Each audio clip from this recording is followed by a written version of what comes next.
来祝福说，神的恩典已降临，神的恩典已降临在你的身上哦。我们一起来敬拜赞美主，双手借给我们。现在活着不再是我，现在活着不再是我，乃是基督活着。现在活着不再是我，乃是基督活着。他活，他活，基督在我里面活。现在活着已不再是我，乃是基督活着。现在活着，现在活着已不再是我，乃是基督活着。现在活着已不再是我，乃是基督活着。宣告他活，他活，他活，基督在我里面活。现在活着已不再是我，这是基督活着。他活着，他活，他活，基督在我里面活。现在活着已不再是我，乃是基督活着。是的，主在我们里面活，因为如果你接受耶稣成为你生命的救主，主就在你里面活，因为你邀请他嘛，邀请他进入。所以我们要献上我们的感恩啊，献上我们的赞美，来到主的面前。帮我按一下，帮我按一下。好，我们要来到主的面前，宣告主的话语说：耶和华是应当称颂的，因为他在坚固城里向我施展奇妙的慈爱。至于我，我曾急促地说，我从你眼前被隔绝。然而我呼求你的时候，你仍听我恳求的声音。耶和华靠近伤心的人，拯救灵性痛悔的人。我们要开口来赞美，在这个待降节期进入到第二主日的时候，我们真的是要感谢赞美主，在2000多年前主耶稣来到世上，我们今天才有这样的一个永恒的盼望。我们开口来祷告，开口来感谢，也求神来帮助我们有属神的思想除掉一切不属神的思想。哈利路亚！主，我们感谢赞美你，一起来敬拜，一起来赞美，一起来祷告，来寻求你，因为你是生命的主，你是这样的一个拯救永恒盼望的主。让我们在今天能够很坦然的来到你神的宝座面前，是没有惧怕的，因为主你是我们神，我们好处不在你以外。谢谢耶稣，每一次的祷告求你来垂听，每一次的祷告求你来应允，每一次的赞美求你来悦纳。主，我们感谢赞美你，因为你是造天造地赐生命的主。主啊，让我们真的得着这样的救恩，从前远离你，因着耶稣基督的缘故来到世上，让我们用信心来领受承认他成为我们生命的主，所以我们就拥有这样的一个永恒的盼望。我们在生活当中靠着主加给我们力量，我们才能够面对所有环境所带来的困境。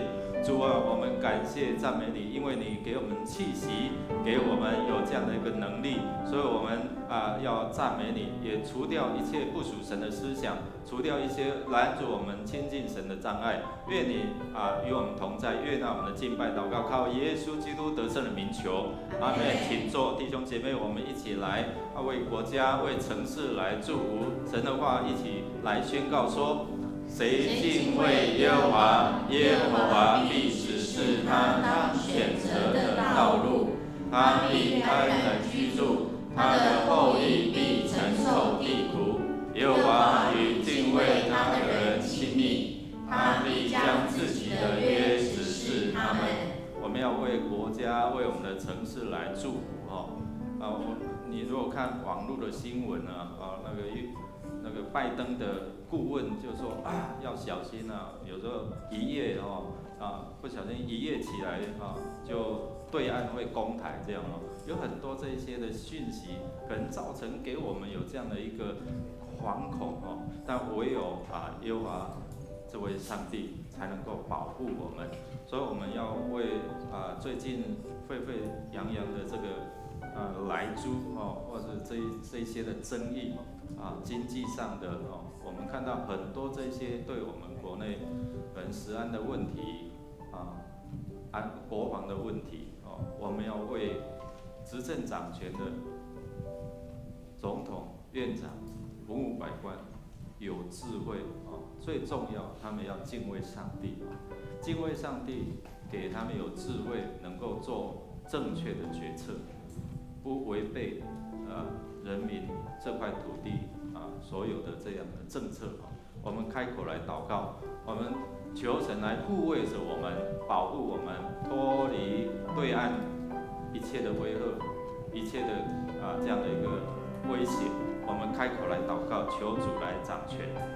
亲爱的主耶稣，奉你的名来祝福台湾，这是你所赏赐的好岛，你是台湾的主，是台湾百姓的主，求你来保护我们，帮助我们，支持我们，选择当好的道路。主啊，因为有你的同在，我们才能够安然居住，我们才能够承受地土。主啊，我们恳求你去亲近你的人，护卫你的子民，让我们脱离凶恶，脱离这些黑暗的权势，帮助我们远离罪恶，让我们能够承接主你给我们的这样的一个永恒的生命。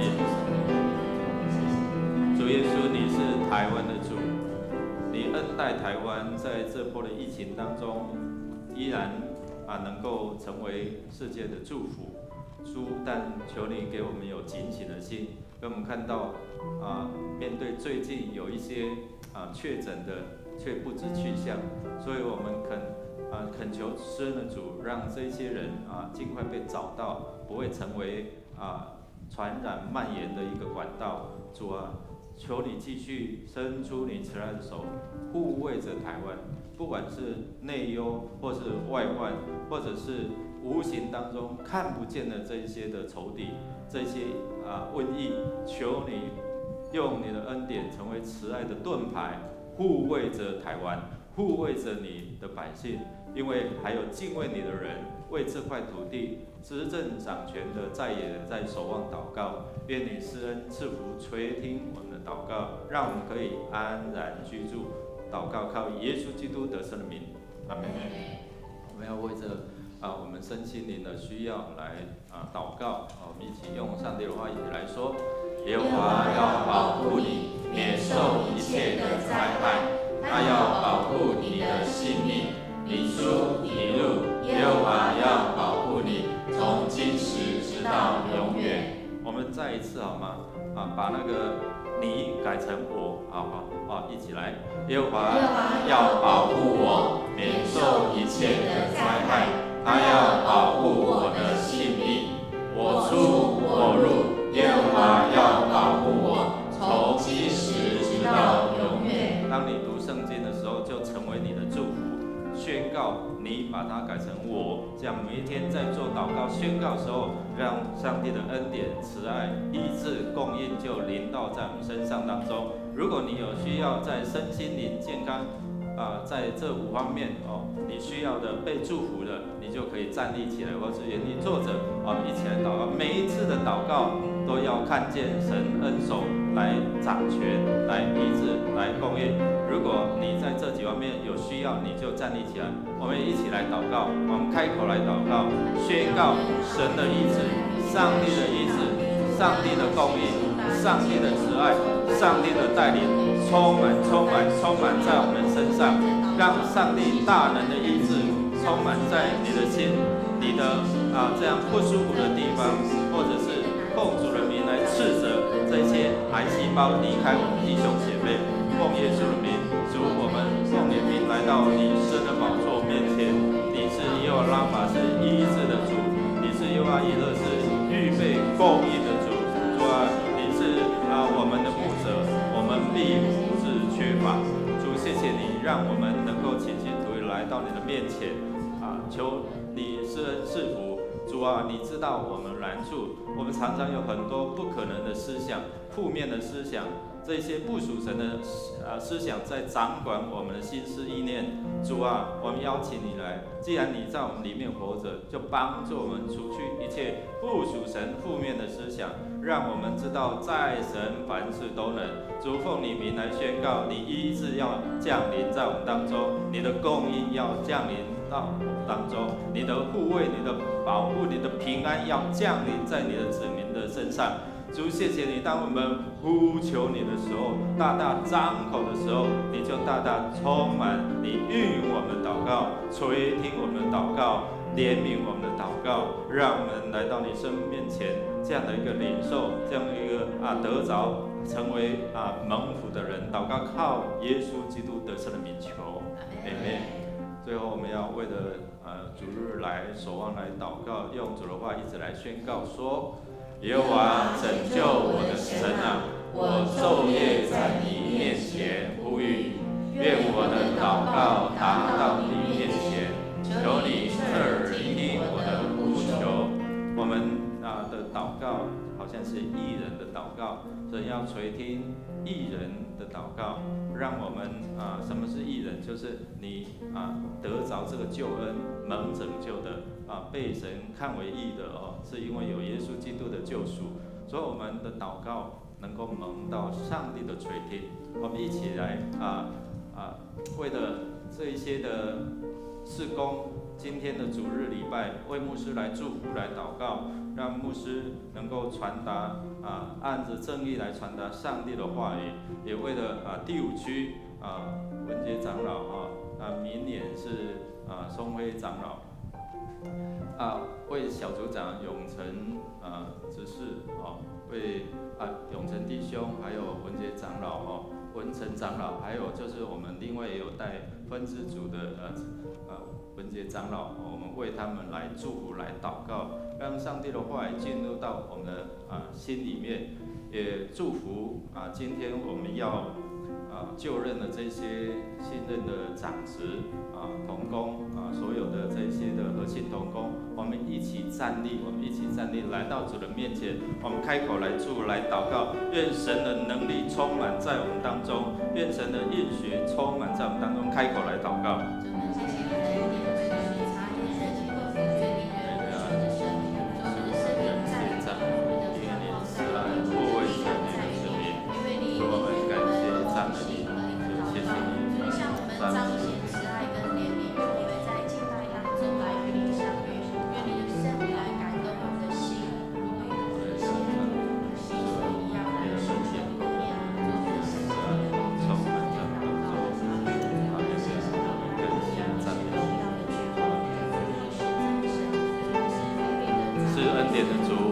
感谢赞美你，因为你是察看我们困苦，也是帮助我们在软弱当中得刚强的主。谢谢主，因为你来是要叫我们得生命，并且得的更丰富。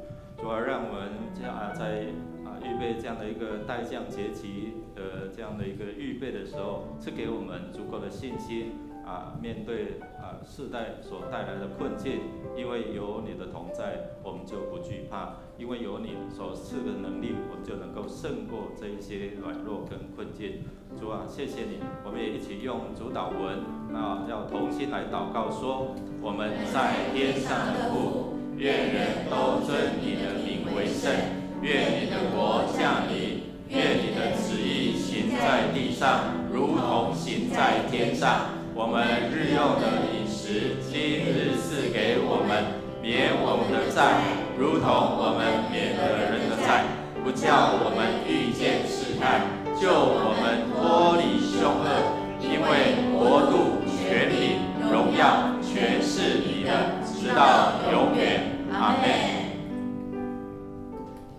主的灵临到我，因为他拣选了我，要我向贫穷人传佳音，他差遣我宣告被掳的得释放，失明的得光明，受欺压的得自由，并宣告主拯救他子民的恩典。我们这时候要来点烛，请前家里只是来点第2根蜡烛。我们进入到第2待降节期，点燃第2支蜡烛，这是伯利恒之主，提醒我们当日玛利亚和约瑟如何预备耶稣的诞生，我们又该如何准备基督的来临？我们一起用准备，用信心来迎接主的到来。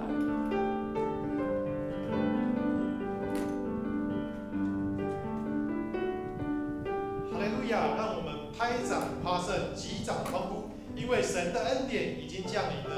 他要将哀哭变为欢笑，将崎岖变为平坦。他已作王，掌权直到永远。将软弱变为刚强，贫穷成为富足，瞎眼的看见，爱哭变为跳舞，一切伤疤都填满，崎岖成为平原，在神里面充满无限可能，你的能力不比我。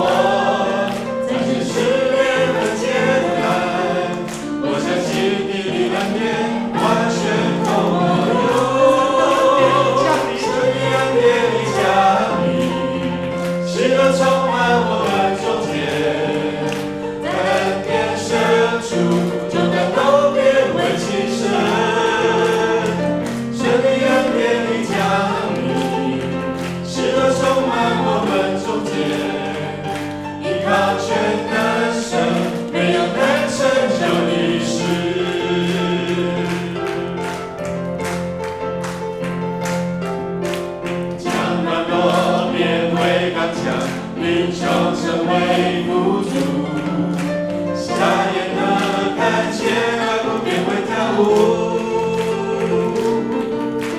一切伤疤都填满，继续成为平原，在神里面充满无限可能，你的能力不比我。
你是我的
赞美你。I will sing hallelujah， 你与我同在。I will sing hallelujah， 全心来赞美你。I will sing hallelujah， 你与我同在。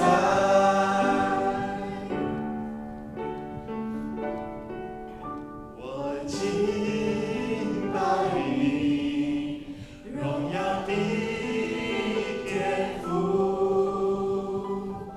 无人能与你相比。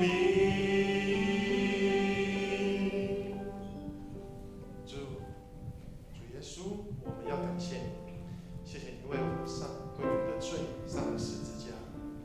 我相信你从死里复活，你复活的能力胜过死亡的权势，你是真神，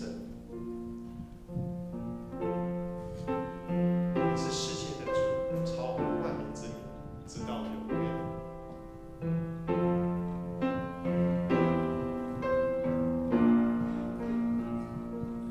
我相信天父创造世界，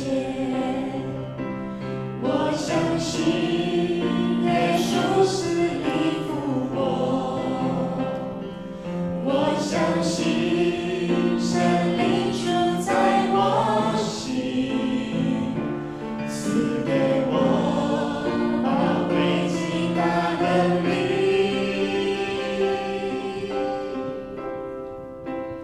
I believe， 我相信耶稣是真神，永远的神君王。我敬拜，高举耶稣基督的名，超乎万民之上第一。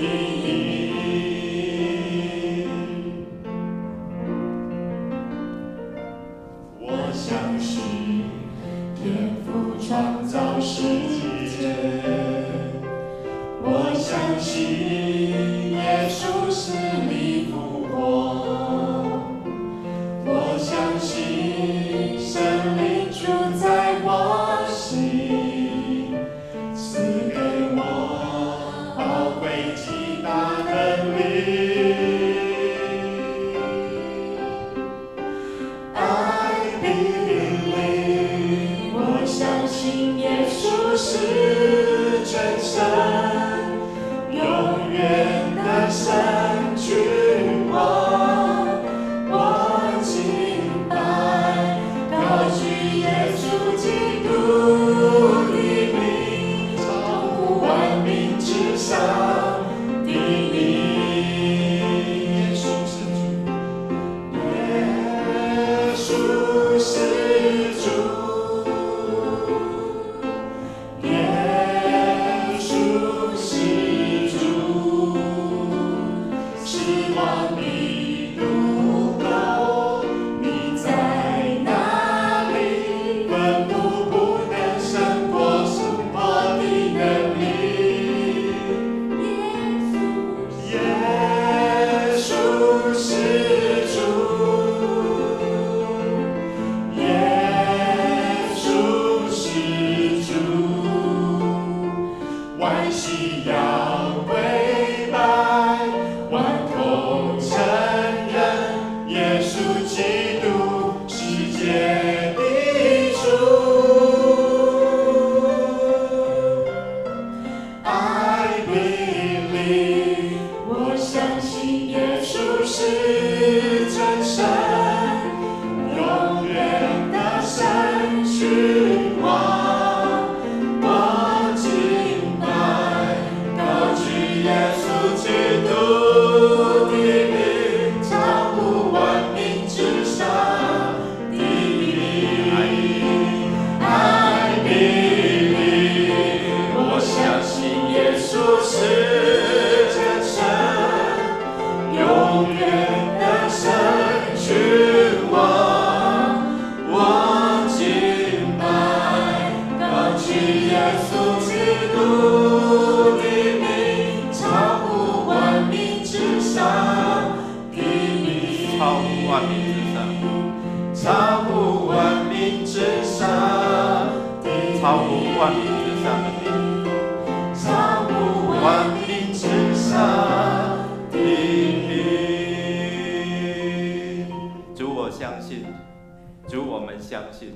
我们相信你是从死里复活，你是带给我们永恒盼望的主，你是那软弱者的依靠，你是那护卫着我们在艰难当中的主，你是我们的牧者，我们必无日缺乏。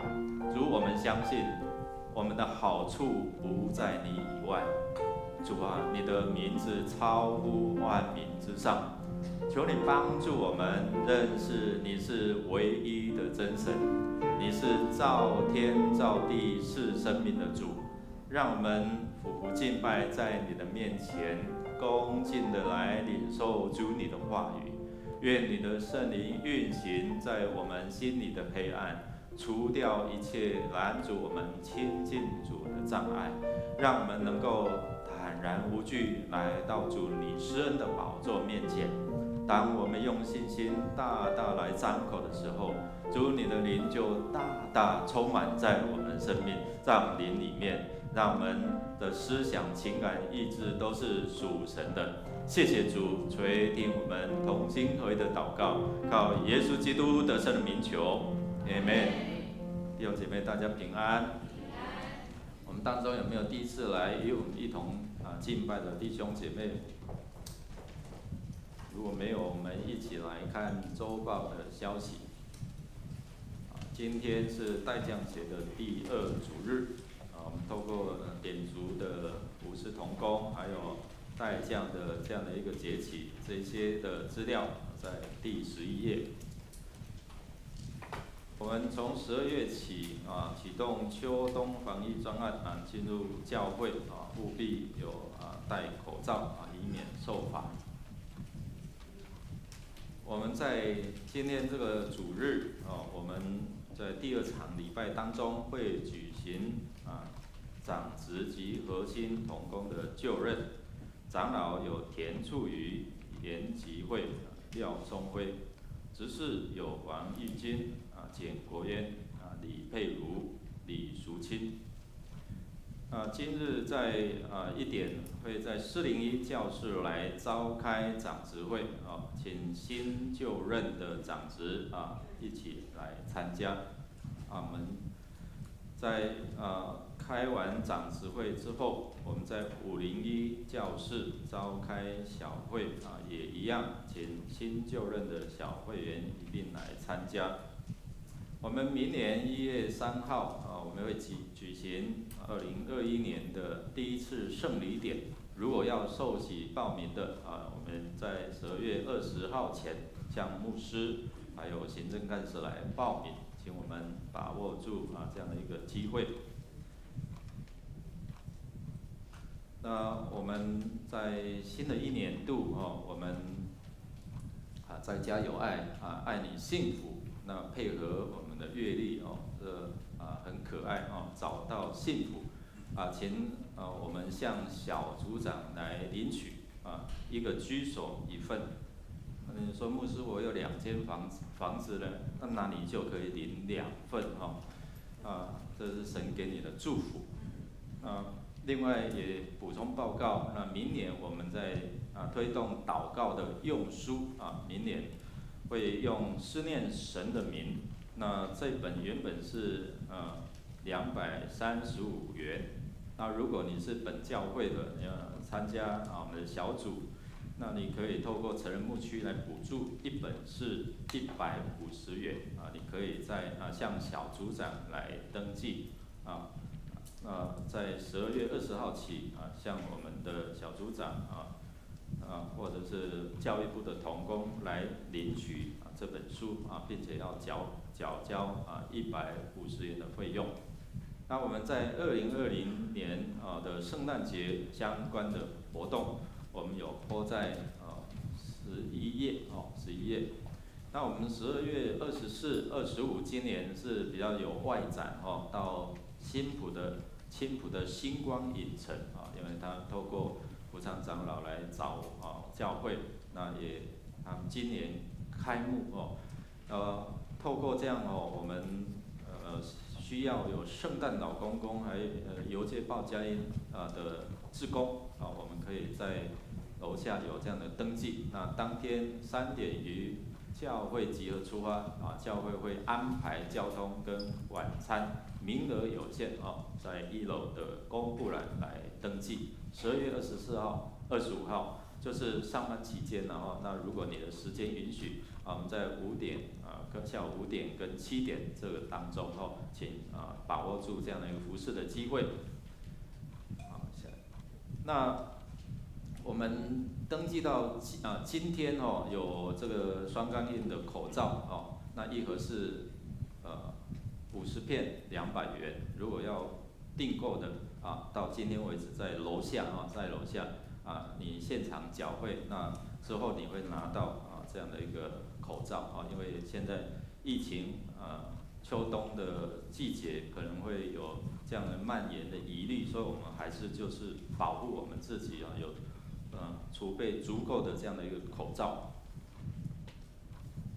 好，那财务部的报告在今年因为到12月了即将结束那因为要做账目的问题，所以我们定于12月31号关账。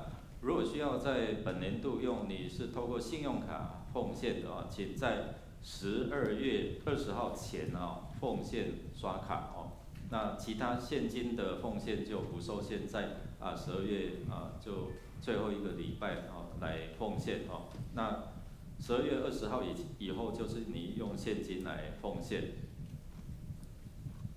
好，我们在12月13号我们有儿童牧区所举办的艺术圣诞节透过 STEAM 这样的一个方式来庆祝圣诞邀请爸爸妈妈还有小朋友一起来欢乐过圣诞你可以扫描这个 QR code 详情透过这样的里面的资料一起来参与那我们的人数还是有限制的希望赶快就做这样报名。那我们在星光影城也会有圣诞的活动，我们在对面国泰富都的社区也有这一些的福音活动等等，所以今年是外展年，是透过这样那有需要招募志工，还有所做的老师我们有这些的时段我们在周报有请我们自己来看，还有志工队一样有举办这个成长的课程那在13号下午4点也在教会401来举行年终的聚餐，会中会举行志工的表扬跟抽奖请我们志工也把握住这样的机会。好，那我们肢体我们看到感谢主我们的这个文贵兄又再次成功那他的女儿还有他们夫妇能够得着一个宝贝女儿愿上帝来祝福。那林存展弟兄的父亲林金相弟兄已经在昨天有举行告别礼拜特别感谢大家的参与大家的服事那特别教会的部分，如果有私下有包这个位移的他是不收的不收的。我们也感谢主嘉生执事他在这个礼拜6下午3点半会在中山东路的117号，他开一间直印子的冻饭还有拉面等等这些的餐厅开幕的感恩礼拜愿神来赐福这间店我们可以在那个时间一起来参与这个感恩礼拜来为他祝福。好，那如果12月的寿星请你站立起来，我们来为你来祝福。12月的有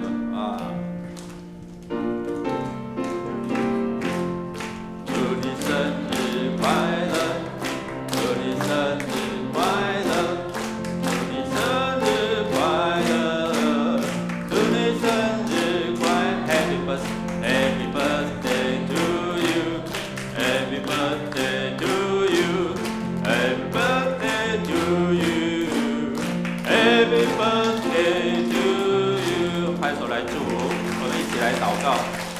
主，我们谢谢你，生命从你而来是多么的奇妙，多么的宝贵。我们每一个人的生命都是你重价买赎回来的，是你看为至宝的。主，让我们活得更丰富，活得更能够成为别人的祝福，活得更有神你的柔美。愿你让我们所做的能够凡事亨通顺利，祝福弟兄姐妹在他们的职场工作上能够成为关键少数引人入胜。谢谢主，垂听我们的祷告，靠耶稣基督得胜的名求，Amen。请坐愿上帝赐福。我们来读今天的金句，读2遍，一起来。玛利亚说：“我是主的使女，情愿照你的话成就在我身上。”天使就离开她去了。路加福音1章38节再一次。玛利亚说：“我是主的使女，情愿照你的话成就在我身上。”天使就离开她去了。路加福音1章38节，我们预备心来奉献。奉献是基督徒感恩的表现，是出于甘心乐意，多种的多收，少种的少收。我们如果不明白奉献的意义，你不用勉强，你用祷告来表达你的感恩。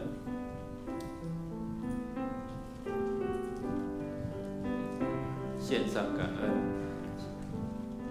献上感恩的心，归给至圣全能神，因那至下独生子主耶稣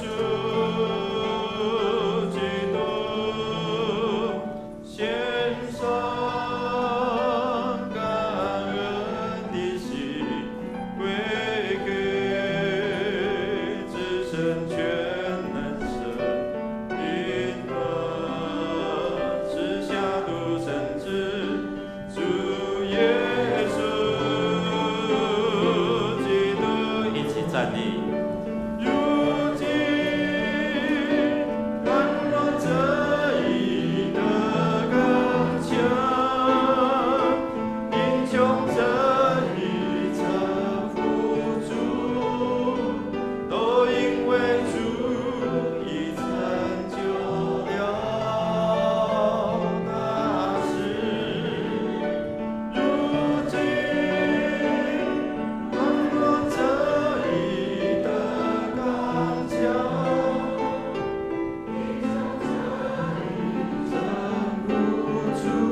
撒拉巴父神，感谢你，是你的怜悯与恩典，带领我们众弟兄姊妹都平安的度过一个礼拜。让我们在这个你的圣殿中，你祷告中的圣殿中，同心合一的敬拜，感谢赞美父神。父神啊，你赏赐给我们的远远超过我们所求所想的。你让每一位信你的人都有属灵的眼光，看见我们不论处卑贱，不论处富足，随时随地都得了你的帮助。主啊，我们常常小信，常常只求自己的事，而不顾念别人的事。主啊，求你原谅我们，求你赦免我们的罪，让我们遵行你的大旨命，行你所喜悦的事，凡事为你的国，以你的名求，愿众人都尊你的名为神，成就你荣耀的国度。如今我们献上我们的金钱、时间，才能为你的国度所用。感谢赞美父神，祷告奉主耶稣基督得胜的名求。阿们。坐下，彼此来祝福说：真理使你得着自由。上帝的真理使我们能够得着自由。所以我们来看上帝的话语记载在路加福音第1章，路加福音第1章，我们要从26节看到38节。在四福音书很快来帮助你看左右邻舍有没有圣经？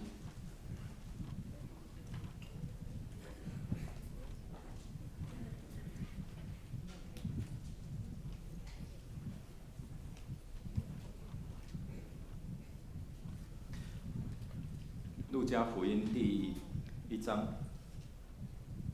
26节到38节。来，弟兄姐妹预备好了吗？预备好了，我们要一起来读上帝的话语。第26节，一起来。到了第6个月，天使加百列奉神的差遣，往加利利的一座城去。这城名叫拿撒勒，到一个童女那里，是已经许配大卫家的一个人，名叫约瑟。童女的名字叫玛利亚。天使进去对她说：“蒙大恩的女子，我问你安，主和你同在。”玛利亚因这话就很惊慌，又反复思想这样问安是什么意思。天使对她说：“玛利亚，不要怕，你在神面前已经蒙恩了。你要怀孕生子，可以给他起名叫耶稣。他要伟大，称为至高者的儿子。主神要把他主大卫的位给他，他要做雅各家的王，直到永远。他的国也没有穷尽。”玛利亚对天使说：“我没有出嫁，怎么有这事呢？”天使回答说：“圣灵要临到你身上，至高者的能力要荫庇你，因此所要生的圣者必称为神的儿子。况且你的亲戚伊丽莎白，在年老的时候也怀了男胎，就是那素来称为不生育的，现在有孕6个月了。因为出于神的话，没有一句不带能力的。”玛利亚说：“我是主的使女，请愿照你的话成就在我身上。”天使就离开她去。愿上帝的话来帮助我们能够明白他真理所带给我们一个盼望。弟兄姐妹，我们还记得上个礼拜透过王牧师跟我们分享马太福音的第1章。那马太福音第1章里面好像跟今天有类似，对不对？但是主角焦点是谁？还记得吗？复习一下。还是我们走出这个大门就都把这些所听的还给上帝了。上个礼拜天使对谁来传达这样的一个喜讯？约瑟，对不对？所以上礼拜我们看主角是针对约瑟他本来要有所行动，因为他要暗暗的休了玛利亚，因为他可能做了不名誉的事情但是他心里还是有这样的一个饶恕不光明的羞辱他，然后离弃他那他还算好人但是在这个过程当中，他不知道是上帝所的作为，所以他有他自己的思想，他的想法。但是呢，天使告诉他整个来龙去脉让他能够真的是顺服接受。所以我们透过这样的一个经文，要告诉我们这只是他所要承受的一些的困境，但是针对玛利亚呢？针对玛利亚更是困难一个未出嫁的少女她要承受这一些的困境，甚至是面对生命的威胁，她怎么样如何去面对那在10月27号，我们有看到这个艺人郭书瑶他 po 了一张好像这个子宫有胎儿的照片哇，就引来这个网友的洗版啊，就大家都进去惊讶不已但是在惊讶当中就为他道贺，就是说，哎呀，这是好消息了如果是在这个玛利亚那时代，他敢po吗？他当然不敢po啊，对不对？po出来就死掉了好，那结果原来不是真的，因为最近他主演了三立的电视台的一部新戏叫《未来妈妈》了那他是担任那个未婚妈妈的那种角色，所以剧组为他来安排一个就是有关不孕症咨询师跟他有这样对话，让他在对话的过程当中，他明白说哇，原来一个生命要形成，要来到这个世上，多么的不容易，对不对邓医师，这妇产科医师可能在接生的过程当中，我们看到有许许多多这一些的不确定的因素知道师母她在怀第一胎的时候，其实我们第一胎是没有成型的当时有这样的期待，但是当医生说，哎呀，牧师，真的不好意思，这没有成型，哇，那时候就流眼泪，哎呀，上帝你要给我们怎么没有但是神的话就安慰说我要给你的是最好的，阿们吗？所以上帝会自然把它做一些的排除第二胎的时候就现在这个大儿子那到大概快要生的时候师母呢有上班嘛那坐办公的椅子它是有轮子的哇，不小心就跌坐在这个地上那当然我就载他去医院那医师问他说，你肚子不会痛吗？他说不会但是看你那个子宫收了，那是非常的厉害，这个很危险，随时都会生的那赶快就安排我大儿子坐正正，你知就那杨义正医师说反正师母你不用做运动，你也不用倒立啦什么为什么？因为羊水不够你再怎么做运动都不会下来，头不会下来的那就要怎样？要剖腹所以感谢主了你看一个生命要来的时候，真的是要很多困难或者是说不确定的因素。那怀老二的时候，哇，在初期你知道吗？那个突然有一天他不能动连一个5公分都很困难，所以你就知道牧师的下场，知道吗？都嘛是你，这时候男人就要默默的承受，你知道吗？所以哎呀，那西医就说，哎呀，这个可能初期的一些充血的症状了就是没有办法1-2个礼拜没有办法动怎么办就有位长老说跟师母说我带你们介绍你们去看一个这个中医，这个是国医，以前替蒋经国把脉看病的，真的把脉他就讲了一句话说这个是什么？动到什么？动到胎气西医不相信这个？不相信的他摇头了他说动到胎气，之后开一个药方回去吃了2天就能走了。你看真的很奇妙了所以西医看了2个礼拜都没有办法，还是没有办法好，所以你知道这2个礼拜牧师要承受多少的这样的个责难吗？知道所以一个孩子要出来真的很不容易，所以艺人郭书瑶他就透过这样的过程，他觉得说，哇，以前觉得这个生命我这个成长的过程当中好像理所当然，对不对？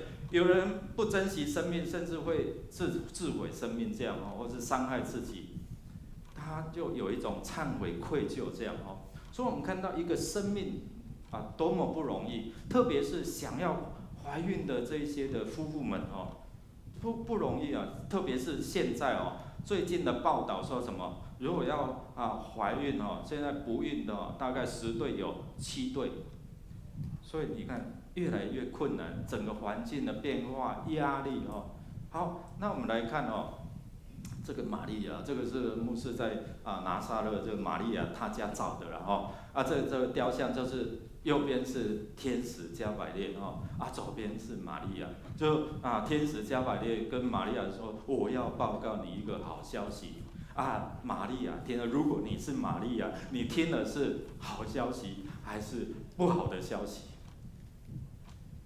虽然我们在那边很高兴，哇，前年这一团在那边，然后这个拿撒勒的报喜堂，我们在那边欢庆呢，我们在那边朝圣这样但是你知道吗？当时候玛利亚她听到的心情是福音吗？是好消息吗？还是温喜啊？你知道吗？所以面对我们这样的一个待降节期，我们在迎接主耶稣降生的这样的第二个主日的时候，我们是用什么样的心情？好消息吗？这个福音对你是好消息，或者你在传福音的时候，你是传福音还是传祸音？明白我的意思吗？你跟人家传福音他不接受的时候，你就开始威胁他，有没有？开始恐吓他。我告诉你，今天你如果不接受耶稣，你下场是怎样？下地狱。有时候我们过去也是一样，我们要为这样来忏悔，你知道吗？我们传的是福音，或者是祸音，或者是我们的说法怎么说？你怎么样去领受这样的恩典？或者是我们在传的过程当中是带着恐吓、威胁，或者是你可以提醒他们，让他们思索我的未来，面对许许多多的不可能。哎呀，我不可能啊！我家拜拜的，我父母还在所以我不可能这时候信主。可能我爸爸是鸡童我不是鸭讲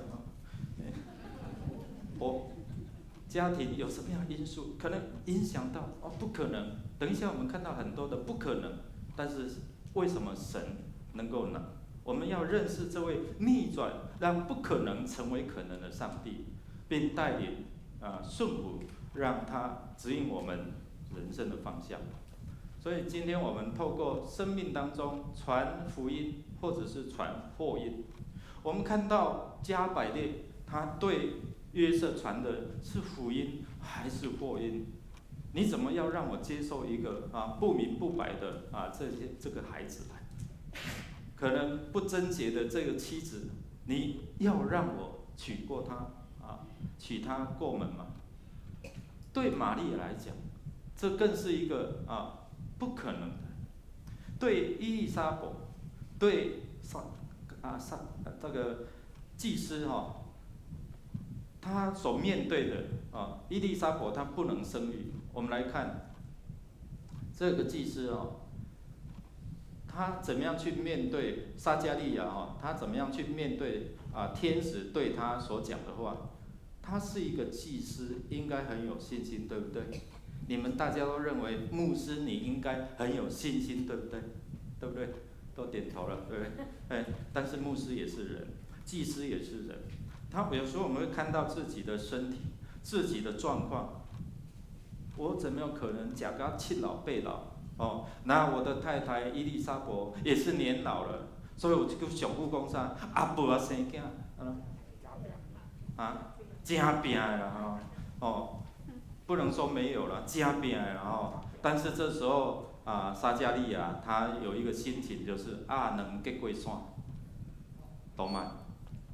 你把鸭蛋丢过山，什么？看破了，你知不？你就看破了一切了没有希望嘛。我这把年纪就好像这个亚伯拉罕上帝对他说，这个上帝使者对他说明年这时候你要生一个孩子，然后他的太太撒拉躲在这个帐篷里面做什么？偷笑，那好可怜不然谁讲对没有可能嘛所以我们看到，如果用可能以妇产科的医师的角度来讲，不可能不大可能不是说不可能，不大可能。如果在现在，有没有可能？不可能嘛等一下我们来看一个 case 了好，所以我们看到第二个不可能，就是处女怀孕生子没有经过这样一个同房性关系，怎么有可能？不可能嘛。所以违反当时候我们所能够理解的生理的自然的这样的一个机制嘛，对不对？那我再问妇产科医师，现在可不可能？他点头了哈，灯一直点头，可能吗？可能哦 ，OK 好，哦，所以在当时候其实不可能，哦，所以在那时候的医学处境没有办法，不可能，所以有时候我们常常会受限在我们的思想上。所以弟兄姐妹，我们常常有很多不可能在我们的生命当中，在我们的思想当中，对不对？有人跟你讲说啊，你可能成为怎样？你可能成为总统啊？不可能。但是如果神要用他，可不可能？可能，明白吗？啊，所以有时候我们会先入为主的观念，不可能，因为如果以我现在的现况啊，不可能成就这件事情。如果在一两年前，我们要买隔壁的这个2楼，可不可能？不可能，不可能啊，对不对？他开价37、8万，哦，不可能，哦，那小慧给我们购物小组的权限是在26万以内，对，好，我们跟他开23万，那个代表女性的那个郑小姐的，不可能啊，不可能。你看国泰富都1平多少？对，也是40几万，对不对？啊，你给我们开23万，不可能。去年来找我们，我们开了22.5万，可不可能？我们完成了买下来，拍掌将荣耀归给你。37、8万跟22.5万差多少啊？是不是？有时候我们可能面对很多这些的不可能。弟兄姐妹，过去你在你的思想上常常有这样的思想的，举手一下。包括牧师，你知道吗？你们都没有哦，那你们很棒啊，放下哦。其实有很多人家跟你讲，啊，你来做什么？不可能哦。你会成为怎样？不可能。你会娶太太？不可能。你会嫁一个好老公？不可能。很多的不可能在我们生命当中。你要做一番事业？不可能。很多的不可能。如果你让不可能占据你的思想，那真的就是不可能。第二个，我们看到当时候玛利亚她所要承受的，在当时候的这样的背景文化或是律法上，也是怎样不应该。所以，如果以信主的来这个观点来讲，以你的现况，我父母亲是拜拜的，是传统的信仰，那我不应该违背这样的一个传统的怎么样信仰。如果是这样，牧师就不会站在这里。如果以玛利亚来讲，那在约翰福音8章的4到5节里面有提到，文士跟法利赛人带着一个行淫的妇人来找耶稣，最终要考验耶稣对这个行淫妇人面对律法的审判的过程当中，就是唯一死刑，用石头把他打死。但是耶稣有智慧了，他在地上不知道写什么字。我们不晓得，但是最终他讲了一句话，他说：“你们中间谁没有罪，就可以拿石头把他打死。”所以圣经最后告诉我们说什么？从老到少，一个一个皮亚公的流酸。为什么？可以给我答案吗？为什么是从老到少？谁没有罪就可以用石头打他？你问问旁边。你看看旁边，我们活多久，我们犯的错误可能会越多，对不对？所以难怪说从老到少，一个一个溜走，最后只剩下耶稣跟那行淫的妇人。所以面对当时的律法，他是要被用石头打死的。这是当时的律法违背了摩西的律法。还有呢，当时候的伦理道德。文化是不容许的，在这样的一个时代，我们觉得好像是理所当然的，未婚怀孕然后就大肆宣传公开，对不对？所以整个文化背景实在是不一样。现代这个时代，道德已经沦丧了，对不对？没有亲情，没有这样的一个道德的伦理哦。以前我们在读书的时候有读什么？注意长老，你有读什么？生活伦理与道德，对不对？伦理道德现在没有读了就怎样？没有伦理，没有道德了还是有，但是轮上了，知道吗？所以我们看到整个世代一直在变。好，我们看到还有一个就是困境，就是不相信。特别是服侍人员，有时候我们在教会服侍的时候，我们甚至不相信这位造天造地全能的主所以天使在告诉加百列在告诉这撒迦利亚的时候，那他就直接的反应就不可能就回应了说，我凭什么可以知道这样的事情？就一直在焦点看在什么？我自己的限制。我自己的有限，我自己的软弱，牧师，我怎么可以担任这个职位呢？我怎么可以做这个职位呢？今天我们同工就任嘛，我怎么可以选这个选那个人？所以我们常常被这一些的焦点就是不足、软弱这一些的限制不可能限制我们自己。我们把这些的困难放大了。我们把上帝缩小了。当你把困难放大，就很多不属神的思想进来说不可能。但是我们看到天使就告诉他说什么到时候这话就必应验只是因为你不信，本来列这阿巴变成什么哑巴。有时候我们看到这个听障或是这个没有办法讲话，他们在表达就有好像这个声音出来，对不对？但是做阿爸，你看很喜乐因为这个可以除掉他太太在当时那世代的羞辱，在当时没有办法生育是一种很大的羞辱了。所以你知道他的太太伊丽莎白要承受多大的羞辱？还有你们两个是义人，没有可以指责。你这样尽心服侍，又面对这样的困境，那我们怎么信下去？对不对？有时候会有这样的一个困难呢。那你专门在服侍，圣经告诉我们说，他们两个是义人，是无可指责的。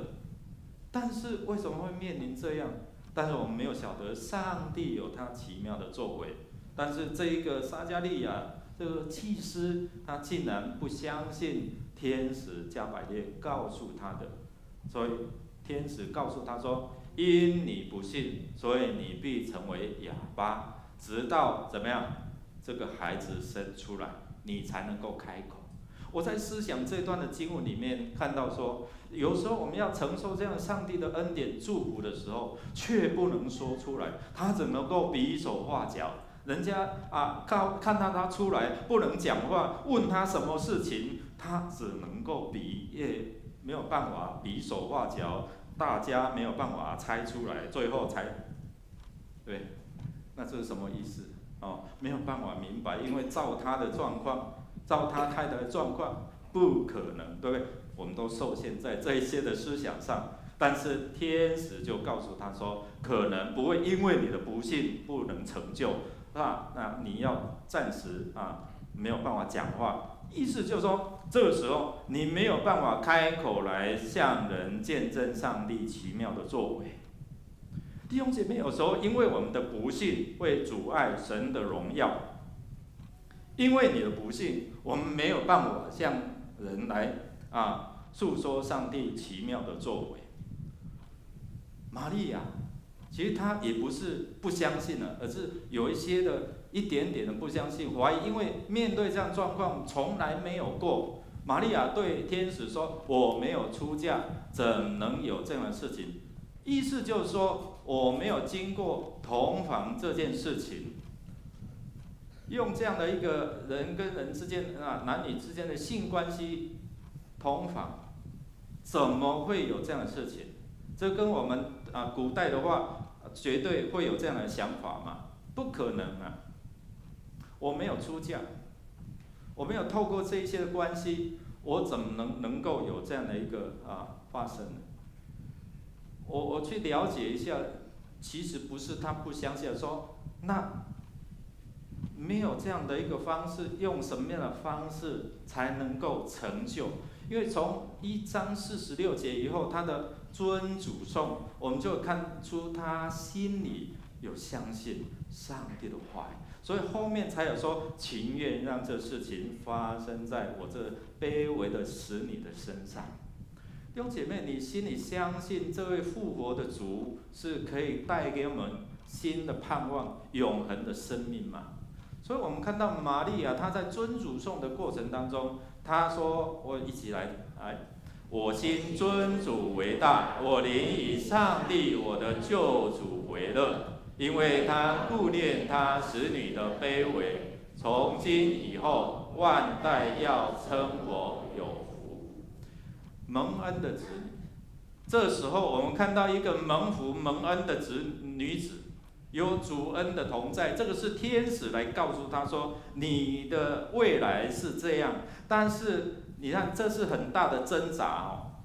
我现在未出嫁，然后怀孕，我现在如何度过我目前的难关？肚子会一天一天大，对不对？那面对了还没有结婚，那一定会东窗事发嘛。那我面对是好消息，是恩典，或者是祸患。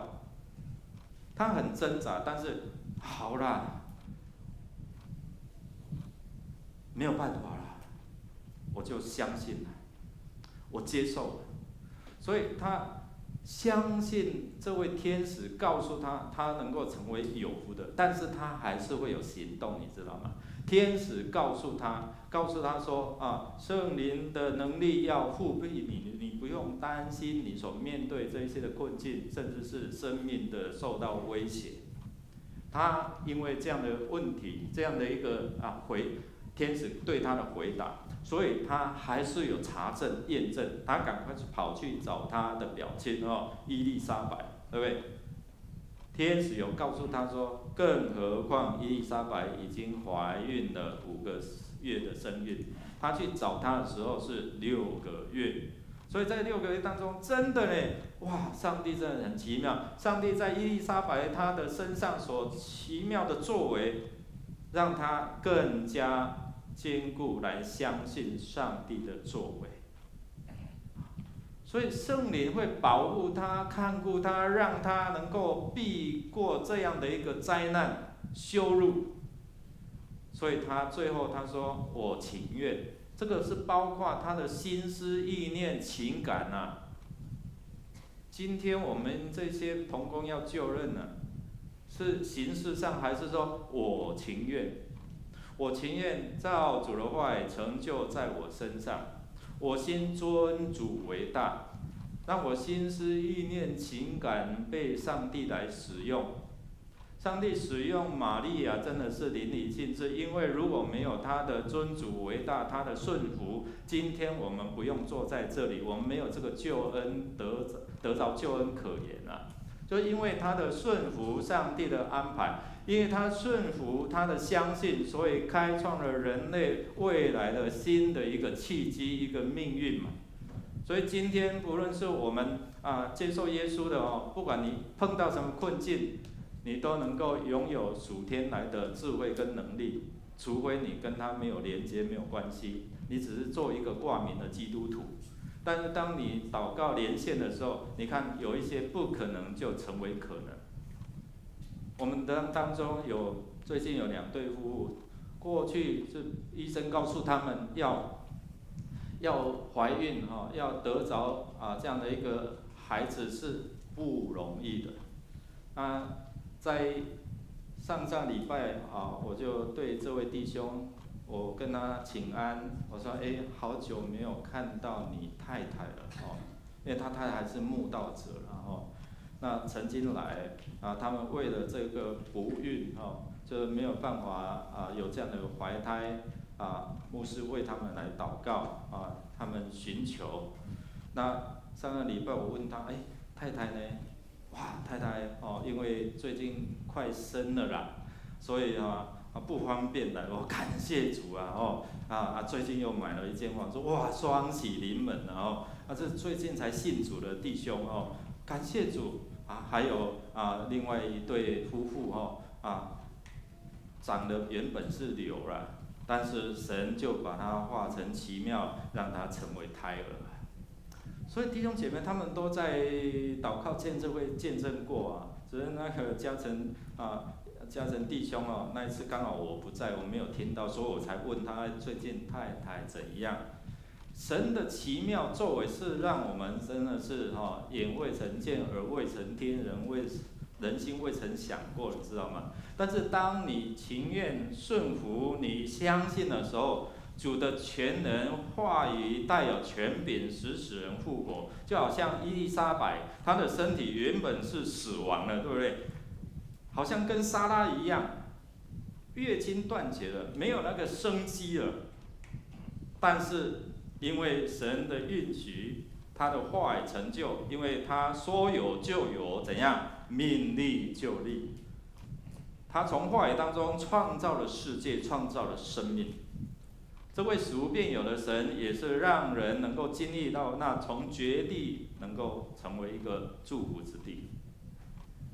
最近的新闻我不知道你有没有看，这对夫妇他们也是想要有这孩子，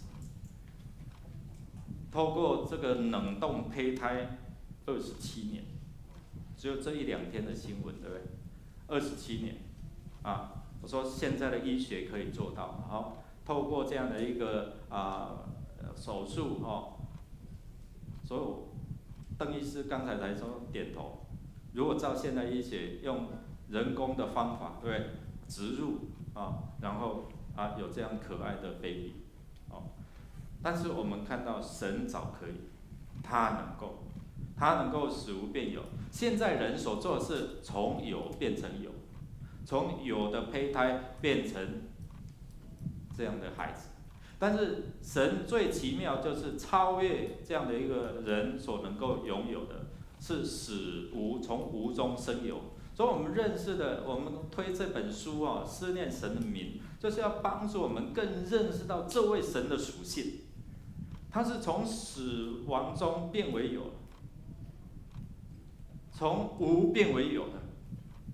这位耶稣也是一样，面对死亡的时候，他能够胜过他。所以今天我们迎接耶稣基督的降生，其实是预备明年4月的复活节。这个生是为了怎么样？我们而死，但是他是神，他是能够胜过死亡权势，这是超我们理性所能够思考的。我们看到伊丽莎白，我们看到玛利亚，对不对？我们看到亚伯拉罕，这都是超过我们自然的生理的这样的一个限制，但是因为他是神，所以他能够超越。我们一起来念这段经文：主耶和华，你曾用大能和伸出来的膀臂创造天地，在你没有难成的事，在你没有难成的事。最后来，在你没有难成的事，就是这位神是逆转不可能成为可能的，而这位神是逆转不应该成为应该的。你觉得说我不应该背叛我的家族的信仰，但是你没有办法追溯到这样慎终追远，就你追溯到生命的源头。所以让神的思想、情感、意志帮助我们来翻转，让我们知道说，神预定我们，让我们能够成为一个蒙福的，就好像天使对玛利亚说：“蒙大恩的女子啊，主必与你同在。”你知道吗？你是有福的。当我们相信上帝话语的全能，就会把这些不可能的思想、不应该的思想从我们思想当中剔除掉。弟兄姐妹，如果神要告诉你，你要成就，你有一个事业要发展那你如果有一个先入为主的观念照我很了解我自己我是不可能的，那就不可能。但是你相信上帝话语全能，他说有就有，他命立就立，那这样的一个话语的权柄进入到你的生命的时候，就会成为可能。因为在神没有不可能的事情。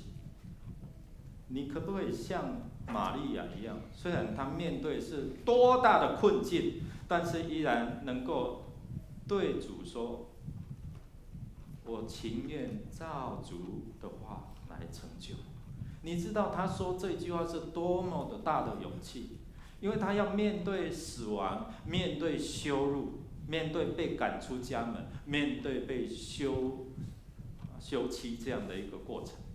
但是上帝的话语却扭转了，上帝对这个约瑟讲，上帝对玛利亚讲，上帝透过这样的一个意象，彰显了他全能，他的慈爱。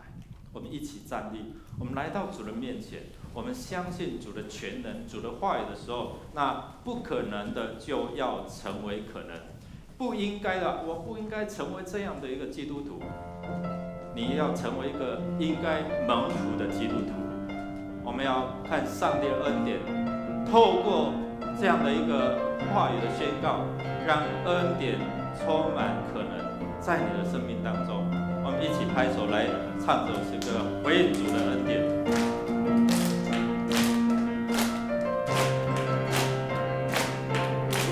将软弱变为刚强，贫穷成为富足，瞎眼的看见，爱哭变为跳舞，一切伤我都填满，继续成为平原，在神里面充满无限可能，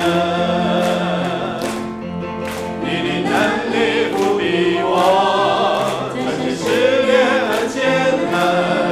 我相信你的恩典完全够我用，神的恩典已降临，喜乐充满我们中间，恩典深处，重担都变为轻省，神的恩典已降临，喜乐充满我们中间，依靠全能神。没有人成就的事。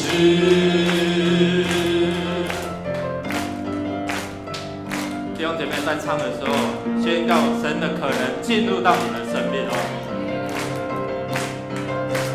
将软弱变为刚强，贫穷成为富足，瞎眼的看见，爱哭变为跳舞，一切山洼都填满，崎岖成为平原，在神里面充满无限可能。我相信你的恩典完全够我用，神的恩典已降临，喜乐充满我们中间，恩典深处，重担都变为轻省。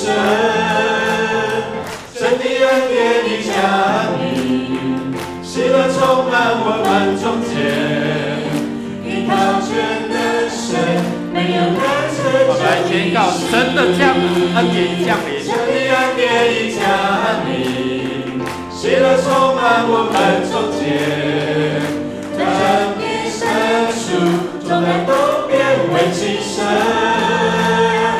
神的恩典已降临，喜乐充满我们中间，依靠全能神，没有难成就的事。依靠全能神，依靠全能神，没有难成就的事。再次来宣告说，依靠全能神，没有难成就的事。将拍掌，将荣耀归我们的神。弟兄姐妹，你要做事业要像玛利亚，我心尊主为大，优先顺序把它搞好，抓住神恩典的源头，不是抓住恩典的管道，是抓住那个源头，依靠这位全能的上帝，就没有难成的事。我们一起来经历2000多年前的事情，今天在这个时代，我们觉得很多不可能，神依然可使它成为可能。我们觉得我们不可能在这个疫情当中有现在这样的状况，因为我们是第一线面对这样的一个感染的管道。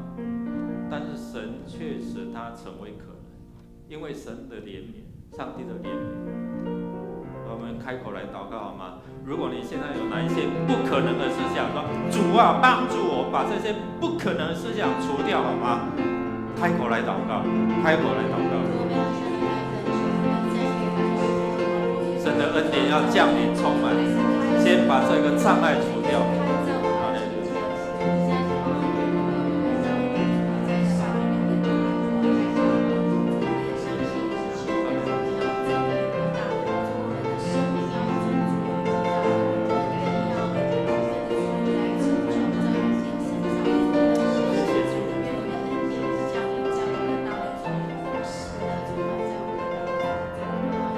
我们用信心来承受你的恩典。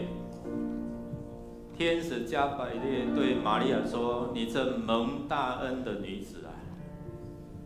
主，我们也相信你要对我们说：“你这蒙大恩的儿女啊！”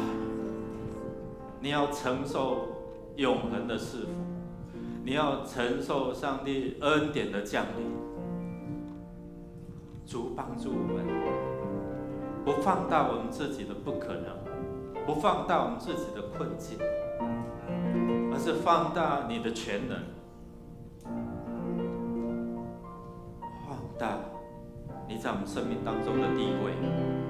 当我们心尊主为大，情愿让这一些的事情成就在我们身上的时候，我们就看见玛利亚成为蒙福的。我们就看见伊丽莎白成为蒙福的，我们看见亚伯拉罕成为蒙福的。主，今天我们也要成为蒙福蒙恩的子女。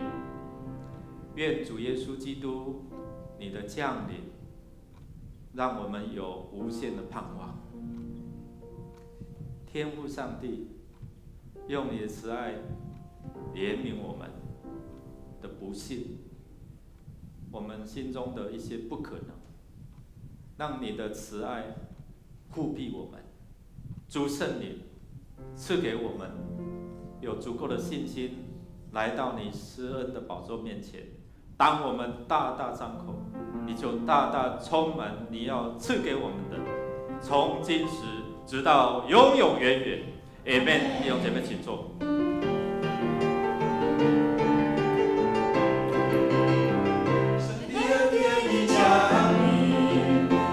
充满我们中间，在恩典深处，重担都变为轻省。神的恩典已降临，喜乐充满我们中间，依靠神的神，没有难成就的事。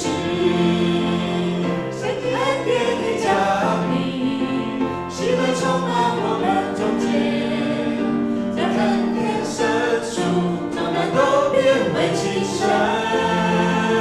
神的恩典已降临，喜乐充满我们中间，依靠全能神，没有难成就的事。依靠全能神，没有难成就的事。我们今天的聚会到这边，愿上帝来赐福，让你充满恩典，也能够成为施恩的管道。我们彼此来祝福。